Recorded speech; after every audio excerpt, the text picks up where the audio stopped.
परभणी जिल्ह्यात असणाऱ्या जिंतूर नगर परिषदेकडे सर्वांचंच लक्ष लागलं होतं। सर्वच राजकीय पक्षांचं लक्ष लागून असलेली जिंतूर नगर परिषदेचा अंतिम निकाल, ज्या काही एकूण 13 फेऱ्या होत्या, त्या सर्व 13 फेऱ्यांचे निकाल आता आपल्या हाती आलेले आहेत। आणि जिंतूरमध्ये यावेळेला गुलाल कुणाचा असणार आहे आणि कोण बाजी मारणार आहे, कोणत्या पक्षाचे उमेदवार हे नगरपालिकेमध्ये सत्तेसाठी दावेदार असणार आहेत, ही सर्व जी उत्सुकता लागून होती आता ती जवळपास थांबलेली आहे। कारण आता आज 21 डिसेंबर रोजी जिंतूर नगर परिषदेचा निकाल लागलेला आहे आणि त्या सर्व निकालाचे अपडेट्स आता आपल्या हातामध्ये आलेले आहेत। जे काही मतदान झालं होतं 2 डिसेंबरला, तर तो निकाल लांबवण्यात आला होता। 21 डिसेंबरला मतमोजणी, म्हणजे आजच्या तारखेला ती मतमोजणी होणार होती। जवळपास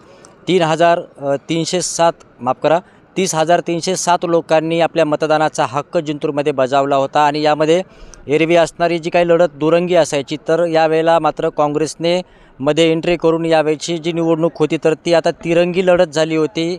त्यामध्ये भाजप, राष्ट्रवादी आणि राष्ट्रीय काँग्रेस अशा पद्धतीची ही निवडणूक झालेली होती। आणि या सर्व निवडणुकीमध्ये आता भाजपने बाजी मारलेली आहे। भाजपचे जे काही नगराध्यक्षपदाचे उमेदवार होते श्री प्रताप विनायकराव देशमुख, हे त्यांचे प्रतिस्पर्धी उमेदवार ज्या राष्ट्रवादी काँग्रेसच्या आणि काँग्रेसचे जे काही उमेदवार होते, राष्ट्रवादी काँग्रेसच्या उमेदवार सबिया बेगम कफील फारुकी आणि इस्माईल शेख हे काँग्रेसचे नगराध्यक्षपदाचे उमेदवार, या दोघांना पराभूत करून आता जिंतूरमध्ये प्रताप विनायकराव देशमुख हे भाजपचे उमेदवार जवळपास 3,167 मतांनी ते निवडून आलेले आहेत। अशी भरगच्च त्यांना या ठिकाणी मतदान पडलेलं आहे।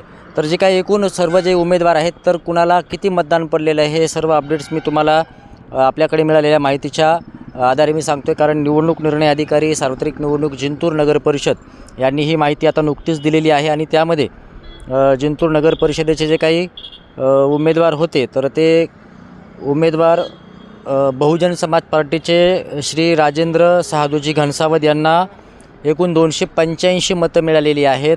त्याचबरोबर जे विजयी उमेदवार झालेले आहेत, ज्यांनी आता जिंतूर नगर परिषदेवर नगराध्यक्षपदाचा दावा करणार आहेत, असे श्री प्रताप विनायकराव देशमुख यांना मिळालेले एकूण जे मतदान आहे, तर ते आहेत 13,122 भरगच्च असं मतदान मिळालेलं आहे। आणि त्यांच्या प्रतिस्पर्धी उमेदवार जे आहेत फारुकी सबिया बेगम कफिलुर रहमान यांना 9,955 मतं मिळालेली आहेत।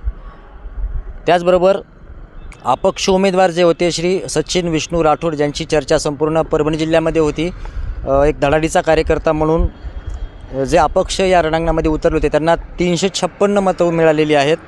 त्याचबरोबर शिवसेनेचे जे काही राजेश वट्टमवार होते, श्री राजेश सुधाकरराव वट्टमवार यांना 143 मतं मिळालेली आहेत। 143 मतं शिवसेनेला मिळाले आहेत जिंतूरमध्ये। त्याचबरोबर काँग्रेसने यावेळेला अनेकांच्या मतांची आकडेवारी हुकवलेली आहे। अनेकांनी जे अंदाज बांधले होते की जिंतूरमध्ये काँग्रेसच्या उमेदवाराला किती मतदान पडतील, मग सरासरी कोणी 3,000 ते 2,000च्या आसपास म्हणत होतं, कोणी 4,000 म्हणत होतं, परंतु सगळ्यांच्या आकड्यांची गणितं चुकलेली आहेत। काँग्रेसने जिंतूरमध्ये जे काँग्रेसचे उमेदवार होते नगराध्यक्षपदाचे, ते उमेदवार शेख इस्माईल यांनी जवळपास 6,292 मतं घेतलेली आहेत। जवळपास 6,292 मतांचा आकडा त्यांनी पार केलेला आहे। आणि जिंतूरमध्ये काँग्रेसचे जवळपास 5 नगरसेवक निवडून आलेले आहेत। राष्ट्रवादी काँग्रेसचे 5, भाजपाचे 16 आणि काँग्रेसचे 4 असे जे काय एकूण 25 नगरसेवक होते, तर त्यामध्ये आता काँग्रेसचे 4 उमेदवार निवडून आलेले आहेत। आणि शेख इस्माईल शेख सलीम त्यांना 6,292 मतं मिळालेली आहेत। त्याचबरोबर जे काही नोटा आहेत, म्हणजे वरीलपैकी कोणीच नाही, असे जवळपास 154 मतं ही नोटाला मिळालेली आहेत। हे सर्व अपडेट्स आहेत। त्यामध्ये भाजपाचे श्री प्रताप विनायकराव देशमुख हे 3,167 मतांनी विजयी झालेले आहेत। सबिया बेगम फारुकी यांना 9,555 मतं मिळालेली आहेत। तर प्रताप देशमुख यांना 13,122 मतं मिळालेली आहेत। आणि काँग्रेसचे जे काही उमेदवार होते